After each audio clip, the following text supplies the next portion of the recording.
தன்னுடைய வாழ்க்கையை தான் கற்றதை, பெற்றதை, அடைந்ததை, நிராகரித்ததை, தொட்ட சிகரங்களை, தொட்ட பள்ளத்தாக்குகளை, வெற்றிகளை, தோல்விகளை, கண்ணீரை, வியர்வையை தொகுத்து அனுபவமாய் மாற்றி, அனுபவ பாடமாய் மாற்றி ஒரு நூலாக வெளியிட்டிருக்கிறார்.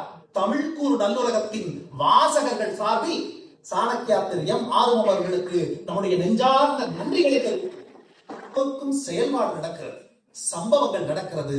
சிலர்தான் அந்த சம்பவங்களை அனுபவமாக மாற்ற முடியும், அனுபவங்களை பாடமாக மாற்ற முடியும். அந்த பாடங்களை உருமாற்றி இன்றைக்கு ஒரு நூலாக வெளியிட்டிருக்கிறார் நம்முடைய அன்பு நண்பர். அப்படி அவர் இந்த நூலாக வெளியிடுவதற்கு காரணம் என்ன? அவருடைய பிரசன்ஸ் ஆஃப் மைண்ட். நம்முடைய மனம் என்பது எப்போதும் பாஸ்டுக்கும் ஃபியூச்சருக்குமாக சஞ்சரிக்கிற சஞ்சாரமாக இருக்கிறது, ஒரு மேகம் போல இருக்கிறது. It either goes to the past or not to the future. It never present to the present. அந்த present to the present இருப்பதால் தான் அவரால் சம்பவங்களை அனுபவமாக மாற்ற முடியும்.